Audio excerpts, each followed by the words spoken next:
Buenas, amigos do campo, sejam mais uma vez muito bem-vindos a mais um episódio aqui do nosso canal Dúvida Rural.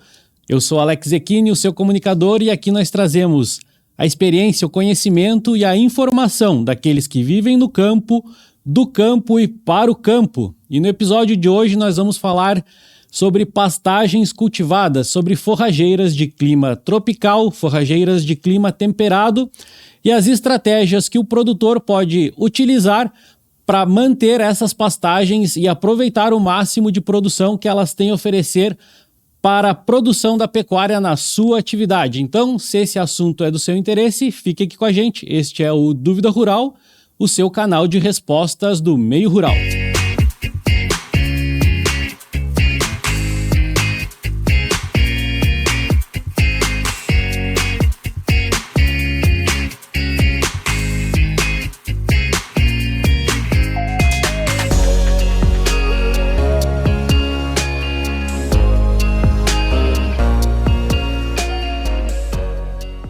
Muito bem, para conversar com a gente hoje aqui sobre pastagem, sobre produção de forrageiras cultivadas, nós trouxemos aqui o senhor Ulisses de Arruda Córdova. Ele que possui graduação em Engenharia Agronômica, tem mestrado em Agroecossistemas, atuou como extensionista rural nos municípios de Siderópolis e Urupema, onde exerceu o cargo de secretário da Agricultura por 12 anos, também assumiu a função de pesquisador na Estação Experimental de Lages, atuando nas áreas de plantas forrageiras e produção animal, coordenou também o projeto Queijo Artesanal Serrano e a sua indicação geográfica, e também coordenou o projeto de melhoramento de campos naturais do Planalto Catarinense na EPAGRE. Possui também mais de 40 anos de experiência e só na EPAGRE quase 40 anos. Seu Ulisses de Arruda Córdova, seja bem-vindo ao Dúvida Rural. Bom dia, Alex. É um prazer estar aqui no Dúvida Rural, poder falar um pouco de pastagens e passar um pouco dessa experiência desses 40 anos que nós estamos aí envolvidos com pastagens e com produção animal. É uma longa trajetória, né, seu Ulisses? A gente considera que pastagem para a produção da pecuária, para a produção de ruminantes de forma geral, é um assunto que sempre traz bastante interesse, dada a sua importância para o desenvolvimento dessas atividades no nosso país como um todo. Sim, principalmente aqui na região de Lages, que tem uma vocação muito grande para pastagens, ou Lages, ou o sul do Brasil como um todo, é extremamente importante esse assunto, porque a evolução hoje que se tem em pastagens é uma evolução muito grande. Tudo que nós sabíamos há 30 anos atrás, 20 anos atrás, nós temos que esquecer e começar a usar as tecnologias que estão disponíveis atualmente. Muito bem. Seu Ulisses, como forma de boas-vindas, gostaria de entregar aqui para o senhor uns brindes dos nossos patrocinadores. A gente tem aí o Cicobi Cred Serrana, que é mais que uma escolha financeira na pessoa da Carla Arruda, lá na agência do Coral. A gente tem também a Erva Mate Aragana, que o nosso apoiador é o Diogo. A erva mate aragana tem na versão cimarrona e também moída grossa. E com isso, entregando esses brindes, a gente lhe dá mais uma vez as boas-vindas aqui ao nosso canal. Alex, agradeço muito aqui os seus colaboradores, as pessoas que ajudam a fazer o podcast Dúvida Rural. E é um prazer estar aqui e justamente com o Cicobi, eu conheço a Carla, conheço algumas outras pessoas do Cicobi. E também conheço também a erva mate aragana. Muito bem. Hoje a gente está experimentando aqui a versão cimarrona. Seu Ulisses, para que a gente possa começar esse nosso bate-papo mais propriamente dito, eu gostaria que o senhor trouxesse para a gente um pouco da sua história. Como é que as forrageiras, como é que as pastagens cultivadas e as pastagens que estão envolvidas também com o melhoramento de campo nativo tiveram conexão com a sua vida? Bom, eu vou resumir um pouco, porque a história é um pouco longa, até porque são 40 anos aí trabalhando com pastagens, né? Então, assim, eu sou natural lá da Coxilha Rica, lá da Costa do Lava Tudo, né? A minha família é toda envolvida com pastagens, são os Córdovas, os Arrudas, os Vieira, os Melos, que estão aqui na região aproximadamente quase 300 anos, desde a fundação de Lages. Alguns Córdova vieram com Correia Pinto. E nós temos, assim, a pecuária no sangue, né? A nossa vida toda, a família toda envolvida com pecuária. E eu me criei, então, lá na Coxilha Rica. Como não tinha escola lá na Coxilha Rica, eu vim para Lages para estudar. Aí onde cursei o ensino primário e médio. E, posteriormente, fui a Florianópolis fazer o curso de agronomia. Porque, na época, quando comecei a agronomia, não tinha o curso em Lages ainda. Então, aí a alternativa do curso mais próximo de agronomia era Florianópolis.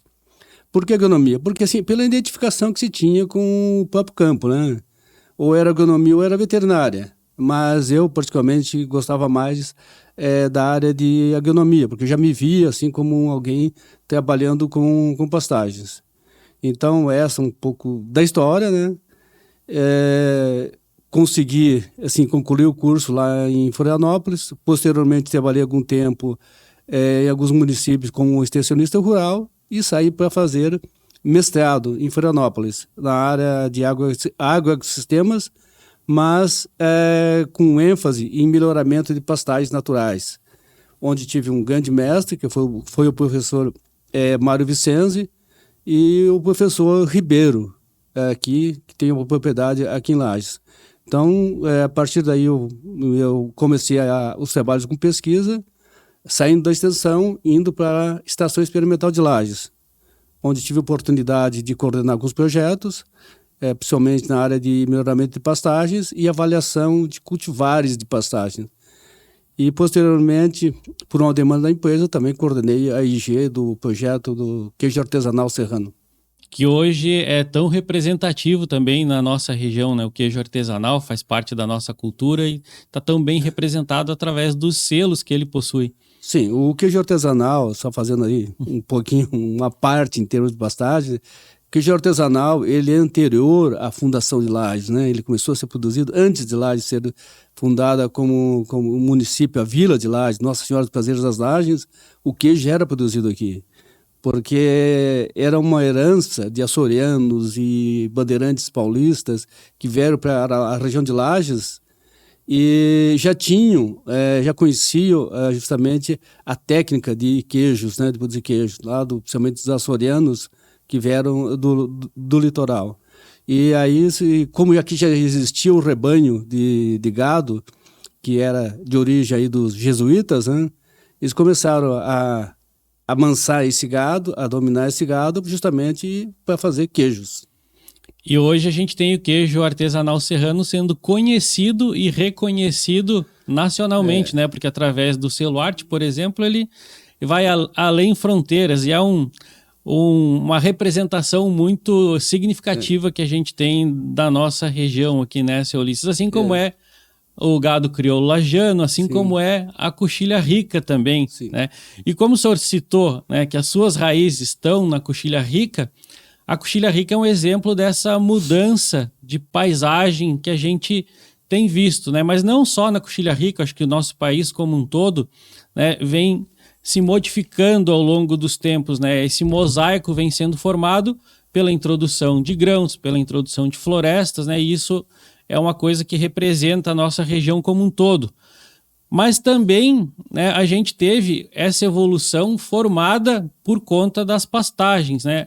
As pastagens evoluíram muito, né? Muitos cultivares foram lançados, né? Como é que aconteceu essa evolução das pastagens, tendo como base, por exemplo, quando foi criada a estação experimental aqui em Lages, de lá para cá, o que é que mudou na composição das pastagens na nossa região, mas também, né, que influenciaram o sul como um todo, né, as pastagens de clima temperado, por exemplo. Como é que o senhor vê essa evolução das pastagens? A evolução assim, foi enorme nos últimos anos, nos últimos décadas, digamos assim.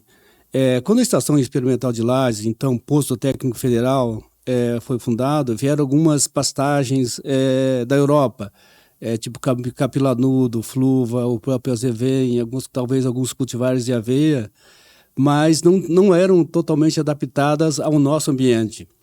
E hoje o que nós temos são materiais que estão mais adaptados, são melhorados, selecionados de acordo com o ambiente aqui do sul do Brasil, digamos assim.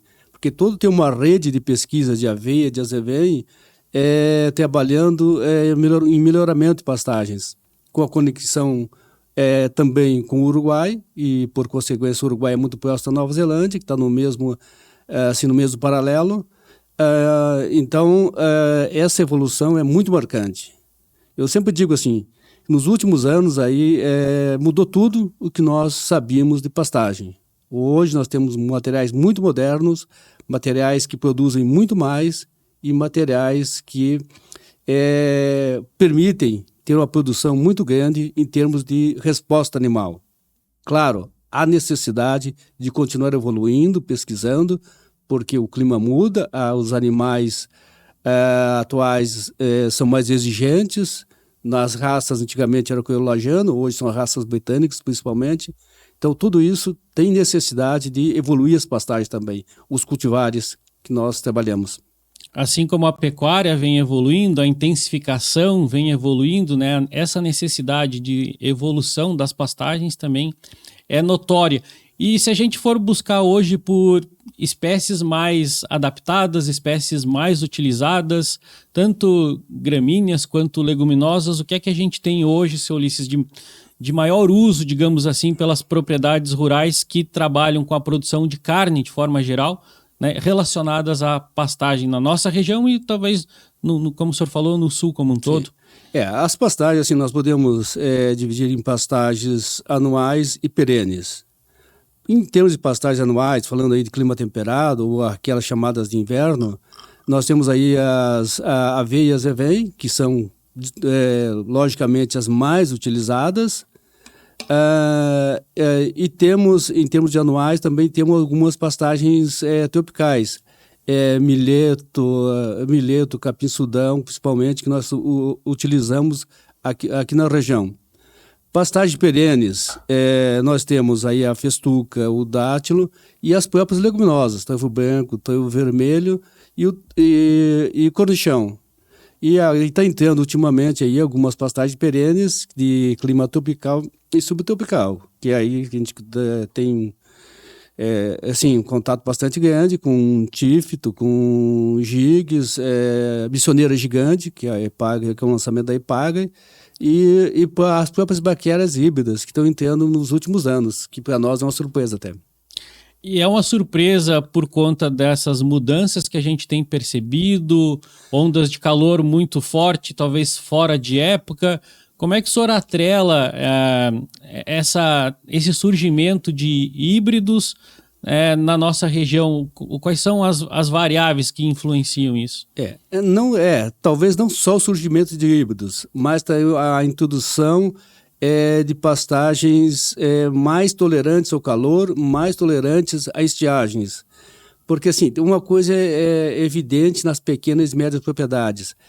O déficit alimentar migrou do inverno do outono e inverno para a primavera-verão. Hoje nós temos um arsenal enorme de cultivares de aveia, de azevém, que podemos dispor para o outono e inverno. Mas nós temos uma deficiência, digamos assim, uma restrição na primavera-verão, porque as propriedades ou foram ocupadas, parte das propriedades, com floresta, pinos principalmente, ou com grãos. Então, assim, o principal déficit alimentar não é mais o outono e inverno, em muitas propriedades, é a primavera-verão. Por isso o surgimento de algumas espécies tropicais ou subtropicais, que são algumas que nós já falamos, são os sínodos, que é tífito, giges, estrela africana, e algumas tropicais, como agora nos últimos anos, algumas braquiárias híbridas, né, que estão sendo introduzidas. Então essa é uma novidade. Também alguns cultivares de capim-elefante, como curumi, pioneiro, são materiais que estão entrando na nossa região, mas muito mais por esse motivo, que o nosso problema deixou de ser o outono e inverno e passou a ser primavera-verão. Uma época que era mais produtiva antigamente em qualidade e quantidade, hoje é a menos produtiva, né? E a gente tem mais, então, forrageiras sendo utilizadas na época que antigamente era menos produtiva. Porque antigamente nós tínhamos mais disponibilidade de pastagem nativa, dos campos naturais.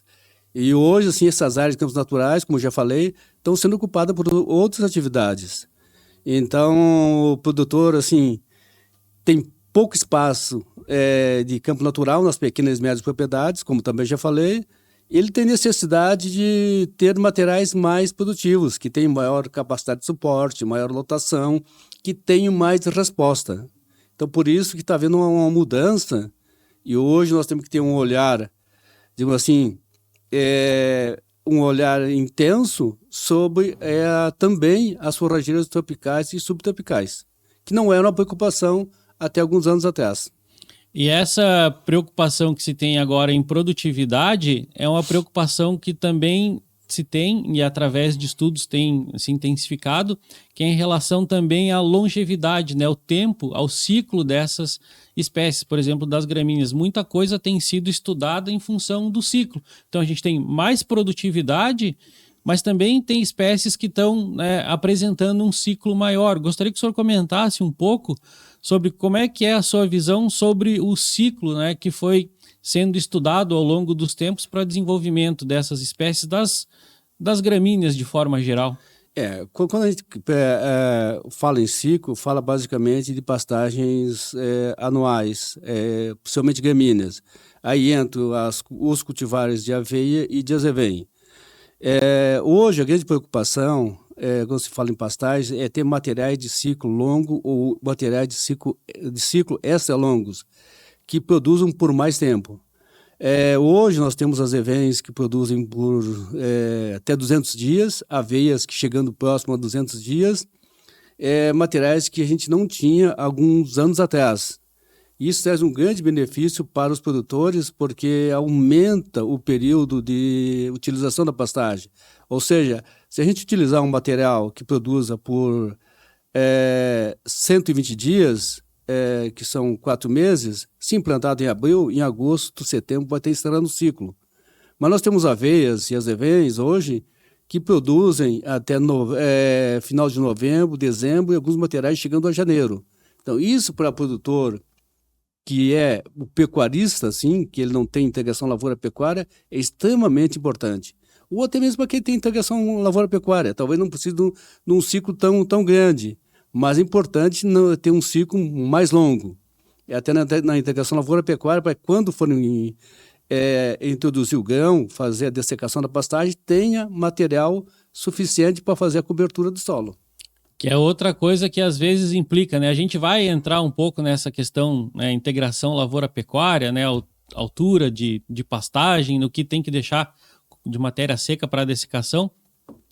Mas voltando naquela questão de ciclos, quando o senhor fala de ciclos extra longos, entram aquelas espécies que possuem características de apresentação de ciclo até bianual, né, porque tem alguns azevens que, conforme a altitude, também apresentam essa característica.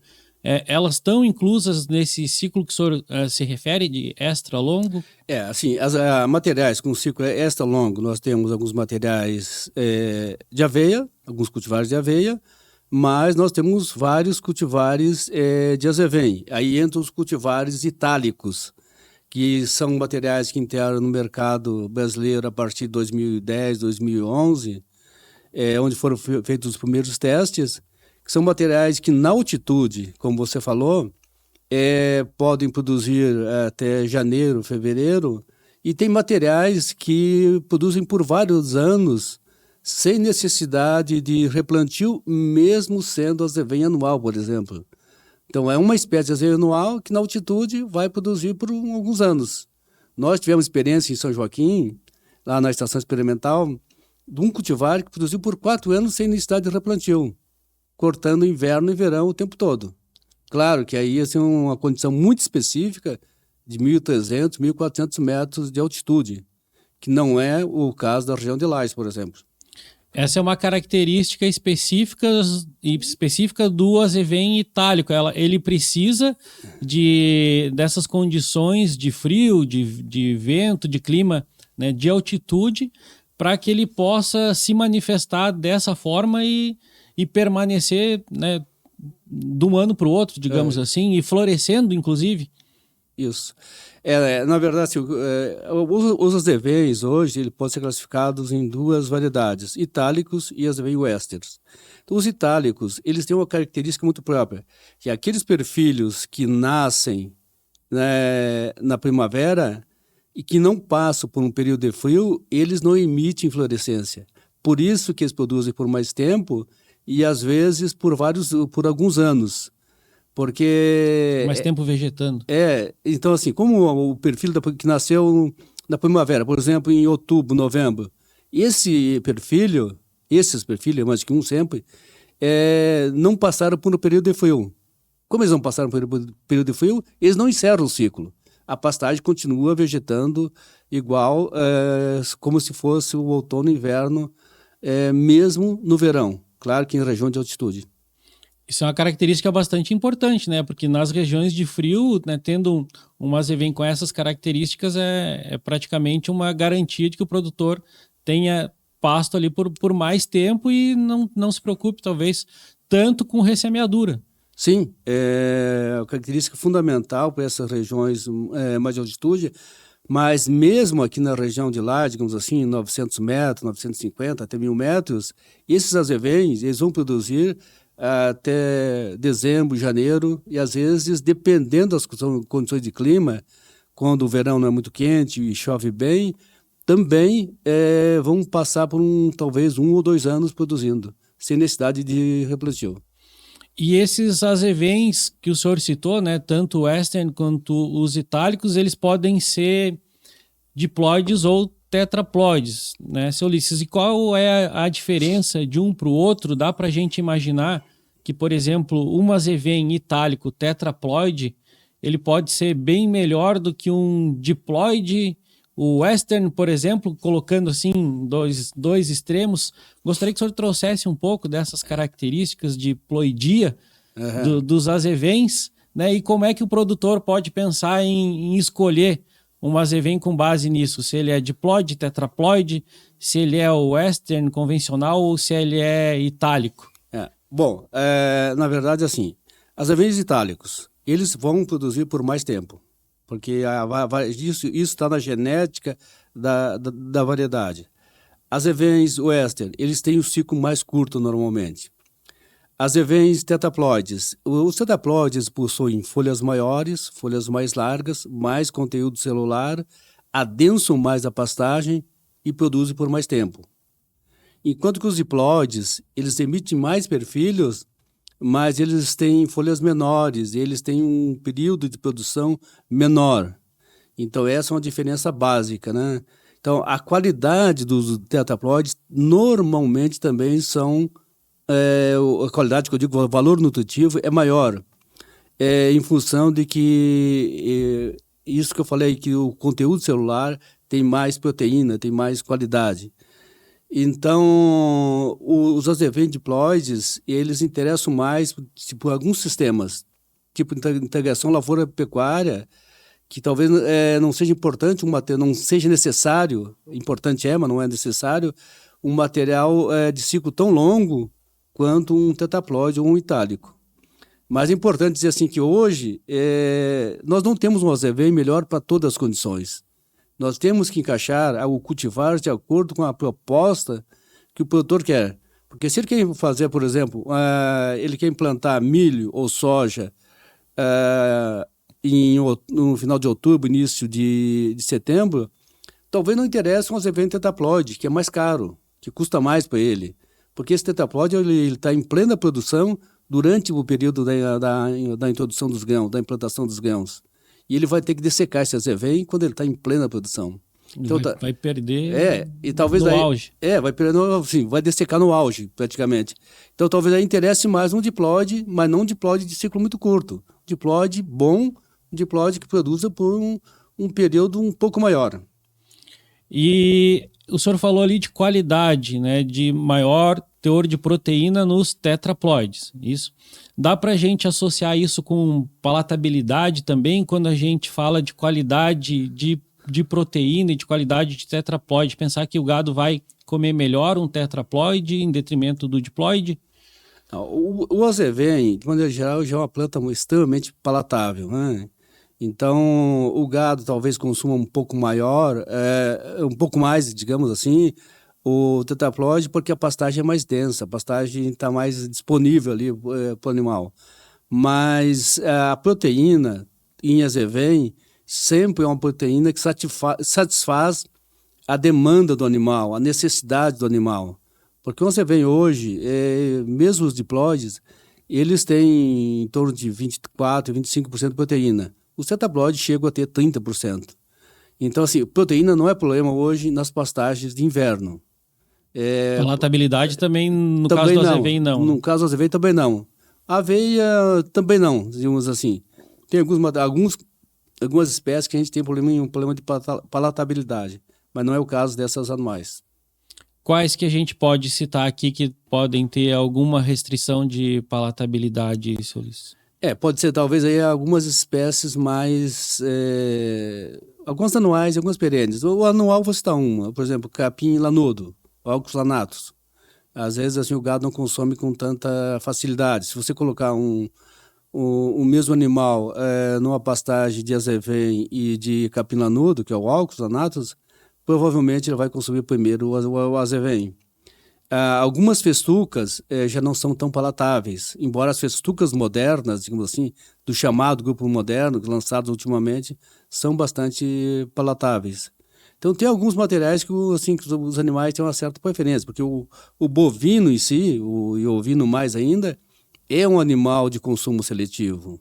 Ele vai consumir aquilo que ele realmente tem maior palatabilidade. E com isso fica bem nítido em alguns casos, né? Se ele puder escolher, ele vai escolher aquilo que for mais palatável, né? Com certeza, sim. Ele vai escolher aquilo que é mais palatável. Então... As festucas elas têm uma certa predisposição ao ataque de fungos, né? Talvez isso também faça com que o gado não tenha uma escolha, digamos assim, tão favorável pela festuca quando ela se encontra nessa condição? Porque assim, qual que é o problema da festuca? Antiga, digamos assim, não das festucas modernas. As festucas antigas, elas têm um fungo endofítico que está dentro da planta. Esse fungo é uma proteção que a planta tem, que aumenta a resistência, a tolerância, a produtividade da planta, mas o animal acaba rejeitando um pouco essa festuca. Então, são festucas do grupo antigo, não do grupo moderno, digamos assim, as festucas que atualmente estão no mercado. Esse fungo endofítico, né, então, ele restringe o consumo pelos animais, seja bovinos ou ovinos. Mas o melhoramento, a tecnologia conseguiu gerar cultivares que já não tem mais esse fungo. Já não é uma preocupação, né, para o produtor. Então, e em relação às gramíneas, a gente pode identificar algumas gramíneas com essa predisposição ao ataque de fungos. O melhoramento, ele tem trabalhado em cima disso, a ocorrência de patógenos. Como é que o senhor vê isso, por exemplo, na aveia e no azevém? O melhoramento, seja ele animal, seja vegetal, sempre que se ganha uma característica, acaba perdendo em outras, né? E as condições climáticas também acabam trazendo algumas pragas, algumas doenças ao longo do tempo. Um exemplo bem claro. Alguns anos atrás, nós não tínhamos preocupação nenhuma com o brusone em azevém anual. Hoje, passa a ser uma preocupação bastante grande, porque tem cultivares muito suscetíveis a brusone. E brusone dizima a pastagem, acaba com a pastagem. Então, hoje, tem alguns cultivares que estão sendo lançados que são tolerantes a brusone. É uma preocupação de quem trabalha com azevém, com melhoramento de azevém, lançamento de cultivares, que esses materiais produzam bem, sejam precoces, mas também tenham tolerância à brusone. A mesma coisa em aveia. A aveia tem algumas doenças, principalmente ferrugem, que são muito preocupantes em termos de presença em aveia. Então, o objetivo hoje do melhoramento é lançar materiais produtivos, mas que tenham tolerância a doenças e tolerância a pragas, embora pragas não é um problema tão grande no momento. Assim como a evolução que vem acontecendo nos grãos, né, cada vez mais produtivos e mais tolerantes, então essa evolução no melhoramento para as pastagens também né, vem sendo intensificada, digamos assim. Com certeza. Assim, alguns anos atrás, talvez um azevém com 20% de proteína era um azevém muito bom. Mas hoje nós temos azevens com 30% de proteína. Nós temos azevens que produziam, alguns anos atrás, 3, 4 toneladas de matéria seca. Hoje nós temos azevens que aqui na estação de laje produziram até 3 toneladas de matéria seca por ano. Então, essa é a evolução. Você não consegue, é difícil melhorar em todos os sentidos.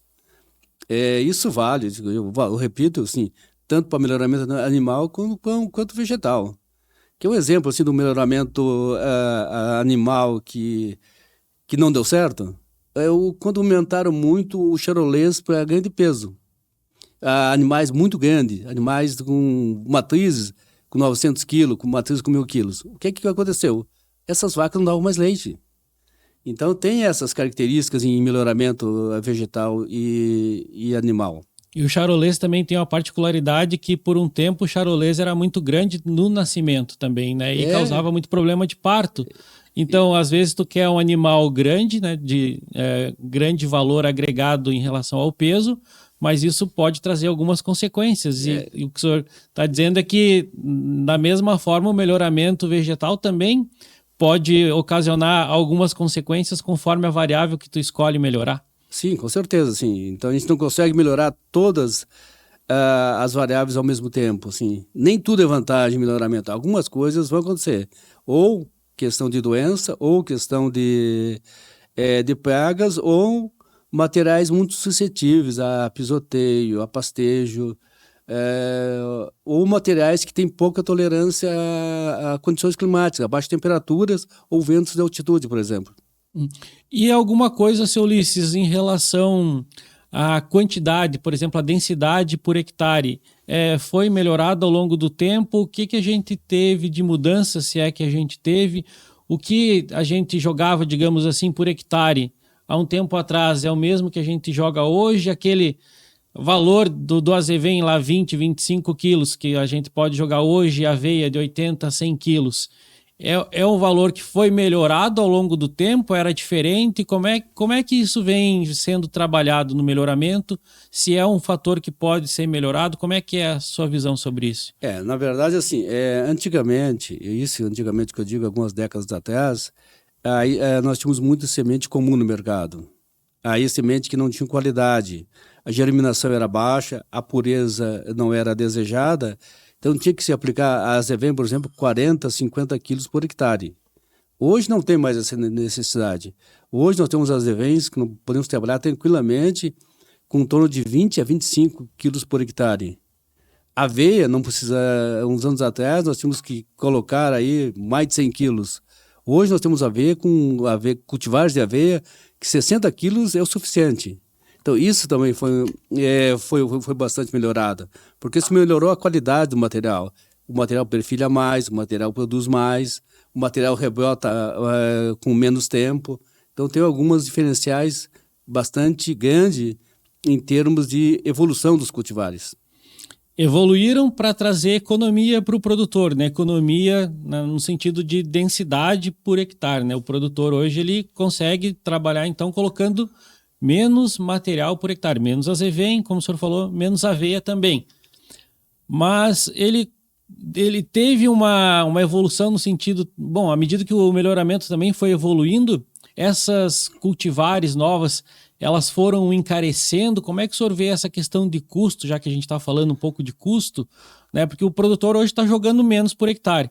Mas em relação à produtividade que esses materiais têm, custo-benefício, ele compensa? Como é que o senhor vê isso em relação ao que o produtor tem hoje jogando por hectare e a evolução também do custo, do preço, do valor dessas novas cultivares que foram lançadas?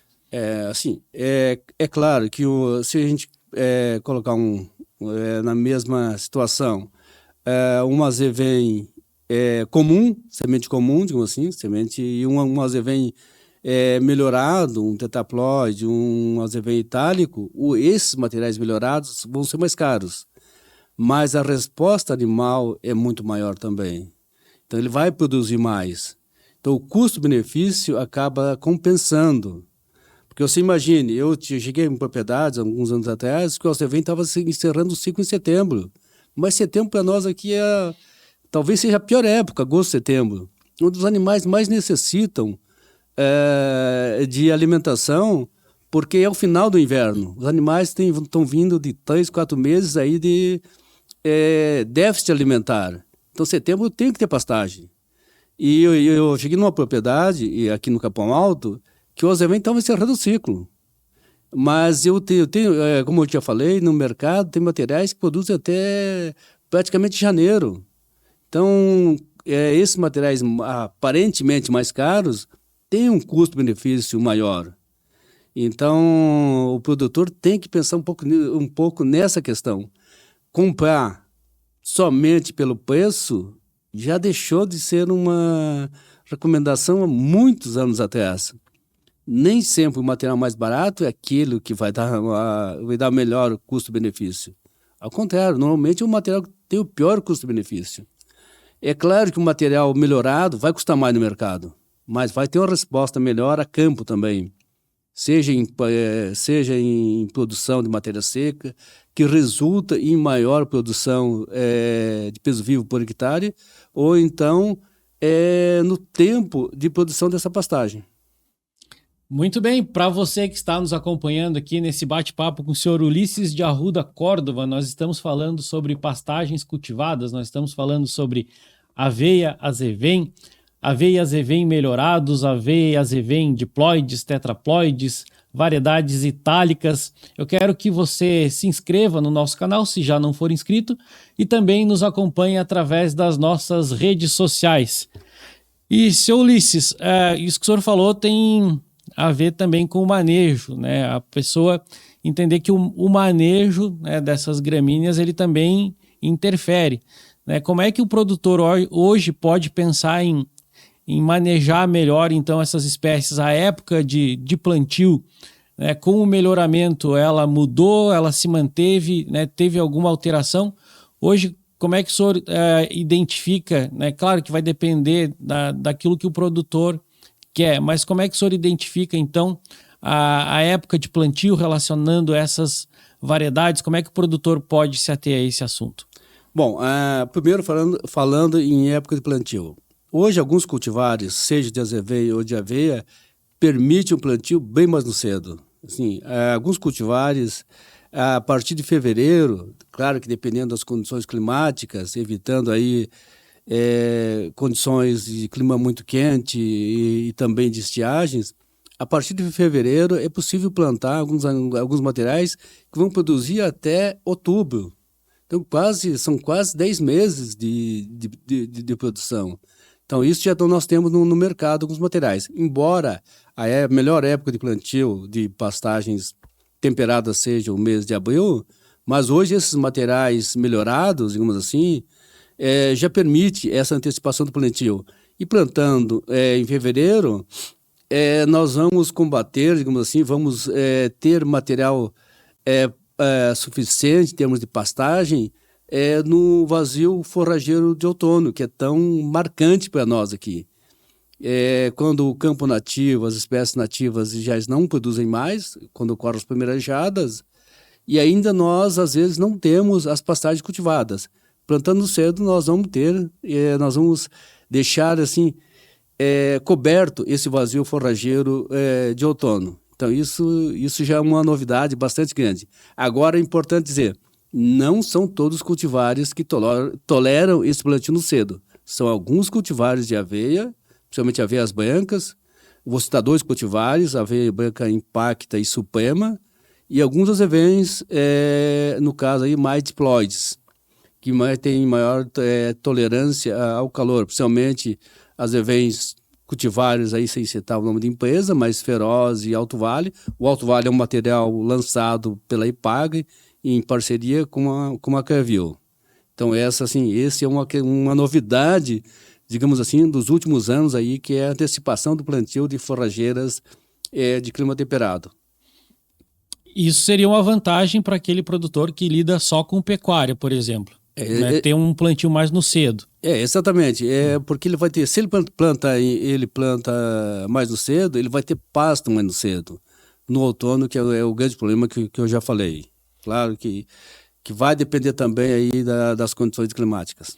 E para aquele produtor, seu Ulisses, que tem integração lavoura-pecuária, né? Ele tem lá uma área arrendada para a lavoura, ele tem ali, né, a sua atividade de pecuária, ele vai receber essa pastagem, né, pelo arrendatário, digamos assim, né, por quem arrendou a área para plantio de grãos, vai entregar essa lavoura plantada de pasto.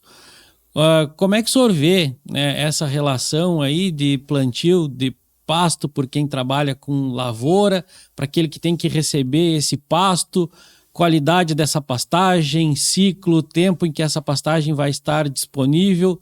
Como é que o senhor vê essa relação aí de pastagem nessa integração lavoura-pecuária? Bom, essa relação entre o arrendatário e o produtor de grãos, eu vejo que é uma relação que tem que melhorar muito em termos de qualidade de pastagem, né? Porque, assim, a pastagem que quem planta pastagem normalmente é quem arrenda a lavoura para plantio de grãos. Então, assim, o dono da área, do produtor que vai utilizar essa pastagem, tem que ficar atento para que se plante espécies que vão produzir durante o período que ele necessita. Então, não pode ser materiais muito comuns, não pode ser materiais de ciclo muito curto, não pode ser materiais que não tenham tolerância à geada, que isso é muito importante. Assim, aveias que não toleram geadas, para a nossa região, não podem ser recomendadas. Então, eu acho que uma das estratégias que o arrendatário pode fazer é negociar com o produtor de grãos quais materiais ele vai implantar para implantar um cultivar de aveia, principalmente, porque normalmente alguns produtores de grãos não plantam azevém, mas aveias que produzam por um período maior até chegar à nova época de produção de grãos. Porque isso também interessa para o produtor de grãos. Ele precisa de cobertura de solo, ele precisa de material que vão proteger o solo, de material que ele, na hora de dessecar, tenha material suficiente para dessecar. E isso, às vezes, não está ocorrendo na nossa região. Então, assim, isso não é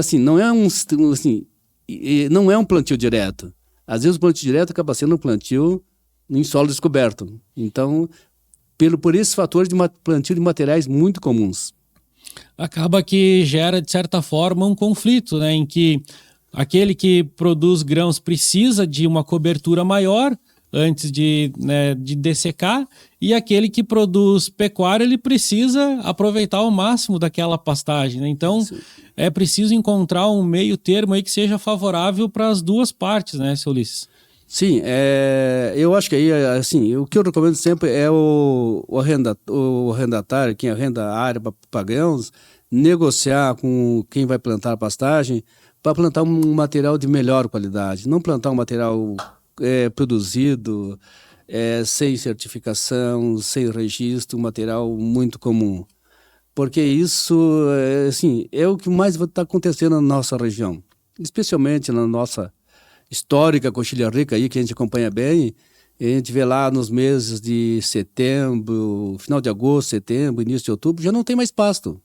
E é a época que o produtor precisa, e às vezes o produtor precisa até terminar um animal, ou terminar uma recria, e aí precisa da pastagem. Já tive casos, e eu fotografei, lá na Coxilha Rica, que em 7 de julho, isso é bastante marcante, tinha aveia florescendo. A aveia que floresce em 7 de julho, ela tem mais aí algumas semanas de produção de massa e uma massa já de qualidade inferior. Porque floresceu, aí a tendência é baixar a qualidade do material, porque por instinto de sobrevivência da espécie, ela vai produzir, ela vai mandar todos os nutrientes para grãos. Vai entrar em senescência já. Vai entrar em senescência, com as semanas. E também, como já tive casos de aveia que queimou 100% por geadas. Isso no forte do inverno. Ou seja, aquele produtor, aquele pecuarista que pensava ou estava utilizando a área para pecuária, ficou sem a pastagem. E às vezes tem casos que que o material é tão suscetível a geadas que a geada queima e o material não volta mais. Terminou. Aí, assim, o prejuízo do pecuarista mas é também do produtor de grãos, que ele vai ter, a hora que ele plantar, ele não vai ter cobertura do solo. Ele vai ter que fazer um plantio em cima de terra descoberta. Descoberta. E o mais comum que a gente vê é o plantio da aveia, né, para cobertura de solo. Tem alguns estudos para outras gramíneas, tem alguns estudos para azevém nessa condição. Existe algum consórcio de aveia e azevém, né, que possa favorecer tanto o lavoureiro, digamos assim, quanto o pecuarista nessa integração lavoura-pecuária? Como é que o senhor vê esse plantio de aveia e azevém, né, para as condições que possam favorecer tanto quem planta para grãos, quanto quem precisa desse espaço para pecuária?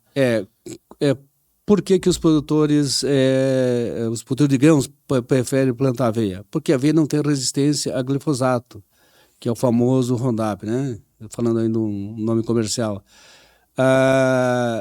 Então, assim, o azevém comum, principalmente, ele adquire facilmente resistência ao glifosato. Ou seja, com poucos anos, o azevém comum, ele já, assim, aplica glifosato, ele continua produzindo. Então, vai plantar o grãos, vai ter azevém na área. E o azevém tem o efeito de alelopatia.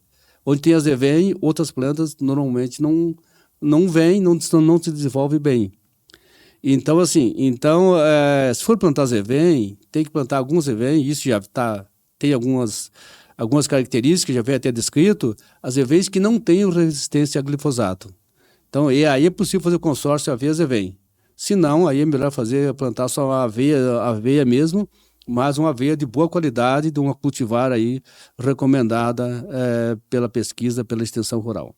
Que dê cobertura e que realmente possa dar essa cobertura por mais tempo, né? Sim, exatamente, sim. A cobertura, assim, quando o produtor for plantar grãos, seja soja, seja milho, há necessidade de ter cobertura para que realmente faça o plantio direto.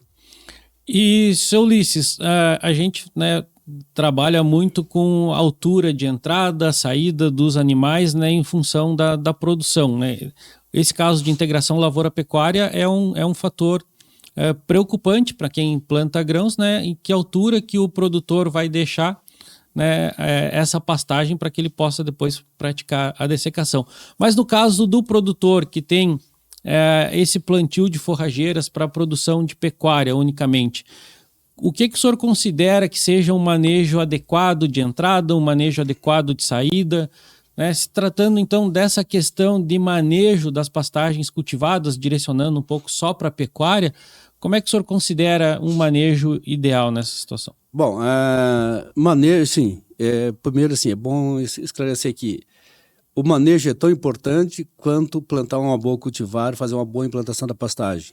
Não adianta o produtor fazer tudo certinho, implantar correto, adubar, calcarear, botar a cultivar recomendada e depois não saber manejar. Manejo é uma estratégia, é uma arte que o produtor tem que dominar. Ou tem que ter alguém que auxilie ele dominar essa arte de manejo. Então, assim, falando em altura, vamos pegar dois exemplos que são mais comuns aqui para nós, que nós já falamos bastante. Aveia. Aveia, se os animais devem ter em torno de 30 centímetros de altura. Então, a pastagem atingiu em média 30 centímetros, deve rebaixar a mais ou menos a 15 centímetros, no máximo a 12 centímetros. Azevém entra com 25, também sai a 12, ou seja, consome 50% da disponibilidade da pastagem e retira os animais. E isso, o que é que implica essa situação? Vai encurtar o período de pasteio, os animais vão voltar mais rápido, vai ter maior produção, não vai esgotar a reserva das plantas, ou seja, tem que ter uma altura, tem que saber manejar essa altura de entrada e saída dos animais. Também não pode entrar muito alto, que o material já esteja entrando em inflorescência, por exemplo.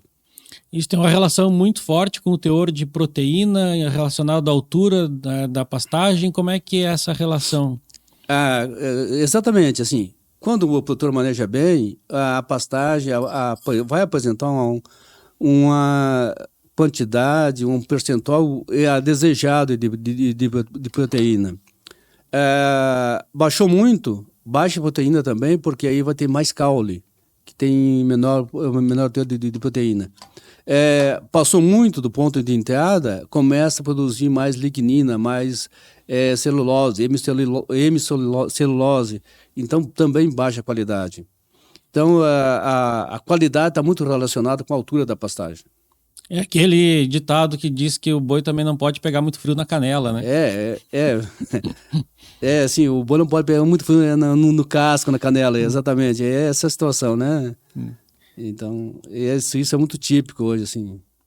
E eu acho que uma dificuldade que os produtores, que os pecuaristas têm, é de que essa pastagem seja consumida também de forma homogênea, né? Porque talvez eles prefiram, né? O gado prefira pastejar num canto, já não pasteja no outro, e aí vai ficando aquelas ilhas de pastejo e ilhas de pasto um pouco mais alto. Como é que o produtor pode pensar em promover uma estratégia que ele consiga um pastejo mais homogêneo, seu Ulisses? Assim, eu vou citar uma frase aqui do professor Carlos Nábrega, da URG do Rio Grande do Sul, que assim, que é um grande parceiro nosso aqui em capacitação de produtores, capacitação de técnicos, que ele diz o seguinte: se queremos falar em produtividade pecuária, temos que inicialmente falar em cercas. Isso quer dizer, nós temos que falar em... Ele está querendo dizer que nós temos que falar em subdivisões, em piquetes, poder manejar essa pastagem de forma rotativa, seja o nome que venha dar para essa rotação, mas há necessidade de se trabalhar hoje com rotação de pastagens. É a capacidade de intensificar o pastejo num lugar, né, até que se possa dar tempo para que outro lugar se reestabeleça, se recomponha, e com isso, no seu ponto de vista, a gente consegue aproveitar o melhor da pastagem. Exatamente, assim, tem uma polêmica, alguns defensores de pastejo contínuo, outros defensores de pastejo rotativo. Eu assim, nos meus 40 anos de trabalho com pastagem, eu sempre defendi o pastejo rotativo, a rotação de pastagens, independente do nome que se dê para essa rotação de pastagem, né? Mas ela é necessária. Porque a pastagem, uma vez consumida pelos animais, ela tem necessidade de se recompor, passar por um período de recomposição para os animais voltarem novamente àquele piquete. Claro que esse tempo de volta vai depender muito da época do ano. No inverno é um pouco maior, mas na primavera vai ser bem menor. Mas os animais assim, não podem ficar o tempo todo pastejando a mesma pastagem.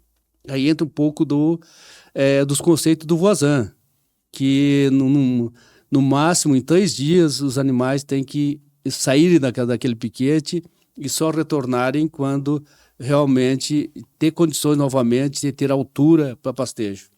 Eu acredito que isso forneça alguns benefícios para o solo também, como por exemplo a adubação, né? A adubação orgânica ali, ela está sendo intensificada também. Não sei como é que o senhor vê isso, gostaria que o senhor comentasse um pouco. Também assim, na verdade assim, os animais, eles retiram bastante nutrientes das pastagens, principalmente potássio, né? E o fato de você concentrar os animais em piquetes, isso repõe um pouco desses nutrientes e de forma um pouco mais homogênea, né? Então os animais acabam deixando os dejetos naquele piquete, que vai favorecer a questão da nutrição da pastagem, assim, vai influenciar. Embora às vezes não, nunca é somente suficiente o retorno dos dejetos. É necessário também uma prática que para nós é fundamental, que é a adubação, fertilização de pastagens. Eu acho que uma dúvida, um desafio que eu acredito que seja pertinente ao pecuarista quando ele faz um sistema rotacionado, que é entender qual é a capacidade de carga animal que ele deve colocar, né, nessa pastagem. Eu gostaria que o senhor comentasse um pouco sobre isso, de como é que o produtor, o pecuarista, ele pode ter uma ideia do quanto colocar naquela área, né? Se a gente for dividir aqui por hectare, por exemplo, qual é a ideia que o produtor pode ter, né? Independente, claro que isso vai depender da época do ano, vai depender também da categoria dos animais que ele tem na propriedade, mas daria para a gente ter uma ideia né, de carga animal por hectare de aveia ou azevém que o produtor possa ter como parâmetro, né, para manejar de forma correta essa pastagem? Bom, assim,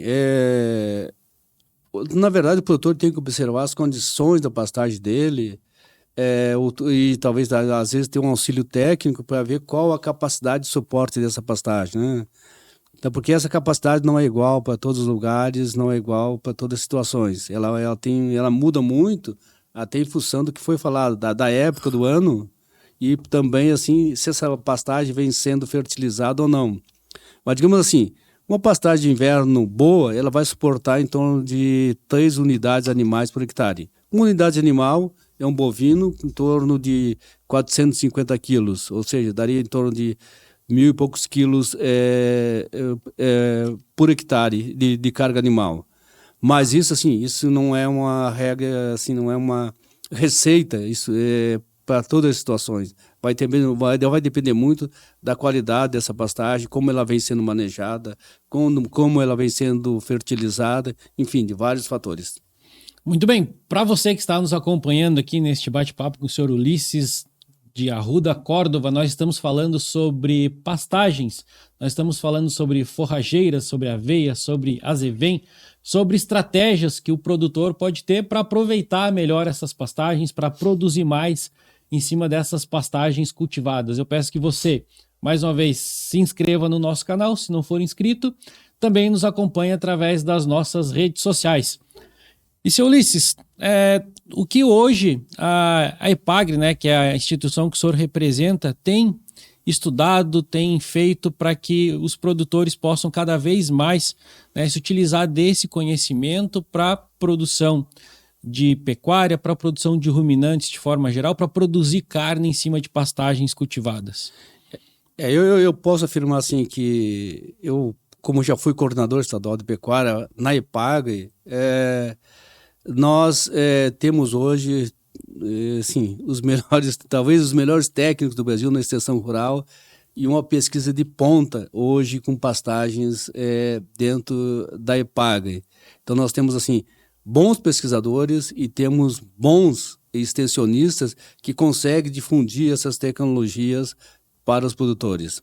Um conceito que a gente trabalha muito hoje assim é que pastagem tem que ser tratada, tem que ser conduzida como uma cultura qualquer. Nada muda em termos de necessidade.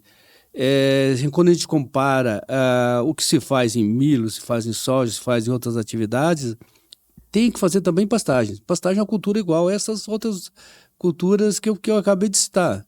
Então, isso é uma mensagem que na EPAGRE a gente traz muito clara hoje, sabe? A necessidade de realmente tratar a pastagem como cultura. E isso é muito evidente hoje.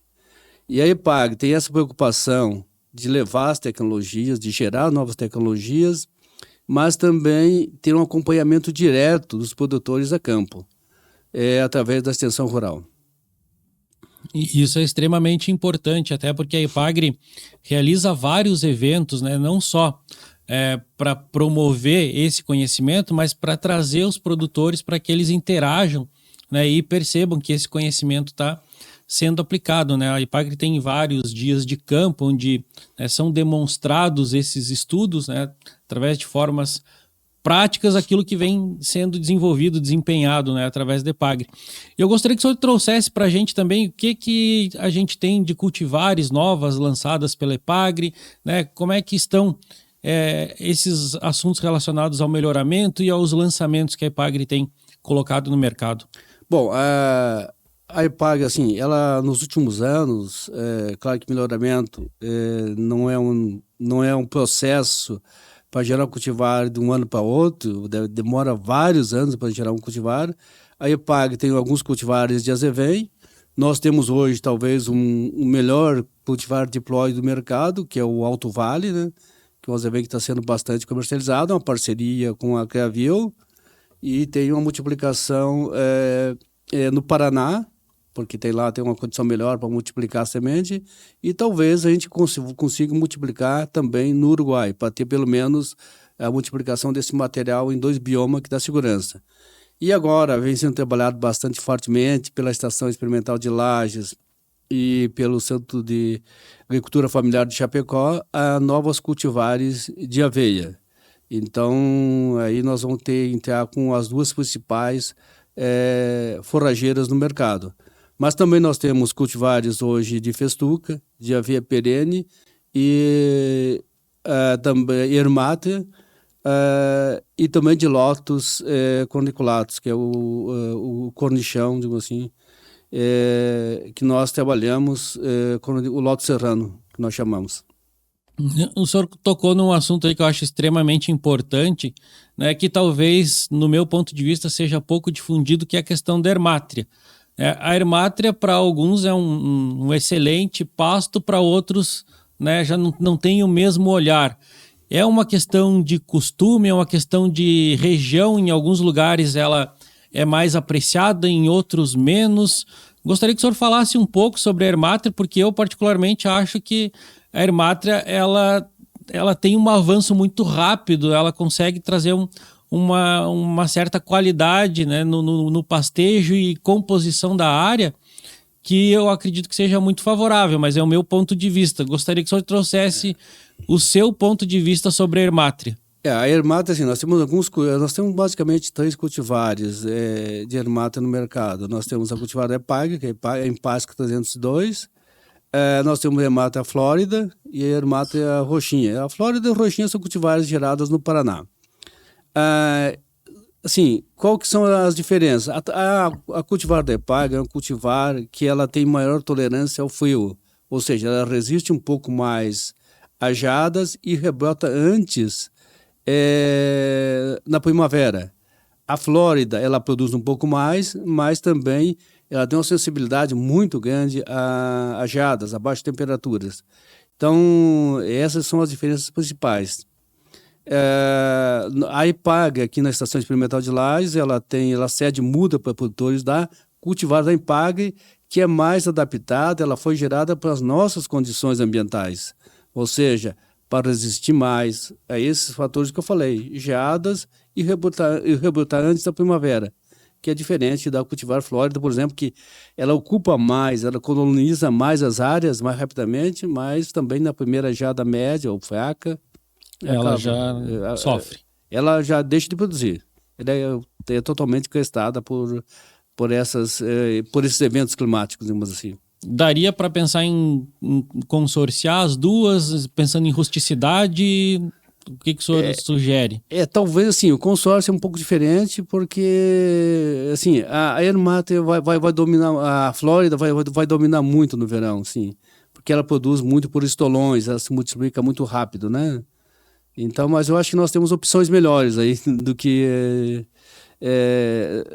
que usar, tipo assim, a cultivar a Flórida, né? Aí talvez Tiftus seja melhor, Gigs um pouco melhor, Missioneira Gigante um pouco melhor. Então tem algumas cultivares novas. A EPAG tem um cultivar de Missioneira Gigante, que é a Catarina Gigante, que é um material muito bom. E aqui na Estação de Lages nós temos, através do pesquisador Murilo Dalla Costa, que está gerando cultivares de Missioneira Gigante que provavelmente vão ser multiplicadas por sementes, porque missioneira gigante hoje é somente por mudas, como é o tífito, como é o gigs, como é a ermátria, como é várias dessas subtropicais. E essa forma de multiplicação aí vai facilitar muito o trabalho do produtor, né? Uma vez que por semente ela é mais fácil de multiplicar do que por mudas, né?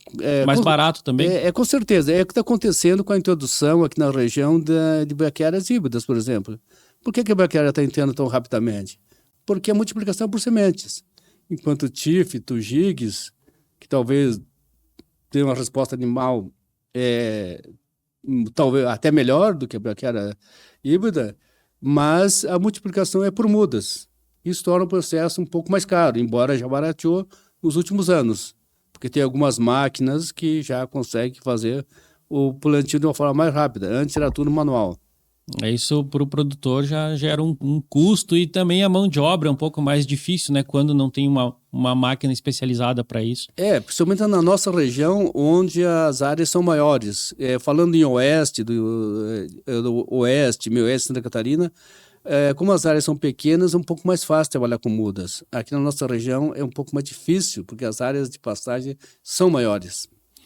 E, seu Ulisses, chegando aqui agora para o nosso bloco final dessa nossa entrevista, desse nosso bate-papo, gostaria que o senhor deixasse aqui, para aqueles que nos acompanham, a sua mensagem para aquele produtor, né, que tem uma pastagem cultivada, para aquele que quer ampliar suas áreas de pastagem, para aquele que quer intensificar, para aquele que quer manejar melhor. Gostaria que o senhor deixasse aqui para a gente, então, a sua mensagem para aqueles que hoje trabalham com pastagens cultivadas. Alex, a mensagem é que nós temos hoje tecnologias para fazer pastagens de ótima qualidade, né? Temos tecnologias em termos de cultivares, tecnologia para fertilização de pastagens, tecnologias de manejo, e o produtor hoje tem que estar capacitado. O produtor hoje tem que saber tratar a pastagem como uma cultura, como nós falamos. O produtor hoje, o pecuarista, seja ele de leite, de corte ou ovinos, ele tem que ser, antes de ser um produtor dessas atividades de criação, tem que ser um ótimo produtor de pasto. Ele tem que vender o seu gado, a carne, o leite e a lã através do pasto. Ou seja, os animais passam a ser uma ferramenta para vender o pasto. Então, antes de ser um bom produtor de qualquer atividade animal, tem que ser um bom produtor de pasto. Esse é um conceito importante. Nós precisamos do pasto para ter uma boa produtividade animal. Não tem muita alternativa. Nós temos que pastagem que produzam bem, que tenham boa capacidade de produzir em termos de quilogramas de matéria seca por hectare, que vai resultar na produção animal, para depois pensar numa alta produtividade. Nós temos pastagens, ou nós podemos chegar hoje a produzir tranquilamente 500, 600 quilos de peso vivo por hectare. Sabe quando produz campo nativo? Na melhor das opções, das condições, 60 quilos. Ou seja, nós temos condições de produzir 10 vezes mais a produção do campo nativo. Então, trabalhar com qualidade de carne, mas pensando primeiro na qualidade da pastagem. É produzir pastagem de qualidade para produzir mais e produzir melhor, né, seu Ulisses? Esse é um conceito que a gente traz muito de regiões, de países como o Uruguai e a Nova Zelândia. O que é que os uruguaios dizem? Que a pastagem é a cultura deles. Mas é a cultura em vários sentidos. A cultura porque realmente é uma opção que eles têm. Talvez a grande aptidão do Uruguai seja a pastagem, mas eles trazem isso no sangue, eles trazem isso como uma cultura. Eles vivem de pastagem. Como a Nova Zelândia vive de pastagem, a Argentina vive de pastagem, algumas regiões do Brasil já vivem de pastagem, né? Então, isso é importante. Seremos bons pecuaristas se formos bons cultivadores e entendedores da pastagem. Exatamente, não tem outro caminho, assim. Porque hoje a pecuária assim, mais sustentável, mais viável, é a pecuária à base de pasto, seja carne ou seja leite. Santa Catarina é reconhecido por um grande produtor de pastagem à base de leite. Tem várias publicações sobre isso. Então, e além de ser um produto mais valorizado, principalmente carne, a carne, quando se sabe que ela vem de sistemas que usam exclusivamente pasto, ela tem outro valor no mercado. Tem um valor agregado bem maior do que a carne que utiliza outros sistemas. E informação para isso a gente tem, né, seu Ulisses? A Epagre aí acredito que está de portas abertas para o produtor rural, para aqueles que precisarem de alguma informação, de agregar ainda mais conhecimento na produção de pasto, podem procurar a Epagre para adquirir essas informações? Com certeza. A Epagre, assim, ela tem escritório locais em todos os municípios do estado, com exceção de alguns 2 ou 3 balneários, mas todos os municípios têm técnicos. A pecuária é uma prioridade em quase todos esses escritórios. E também tem a pesquisa, que que traz informações importantes para a área de pastagens. Então, nós tivemos uma grande evolução, como eu já falei, nos últimos anos, e vamos continuar evoluindo, porque a pesquisa não pode parar. Surgem novos problemas, surgem novas dificuldades, e a pesquisa tem que evoluir, tem que acompanhar. A pesquisa tem que tentar resolver o problema dos produtores. Tem que ser uma pesquisa aplicada, uma pesquisa que realmente venha ao encontro daquilo que os produtores necessitam.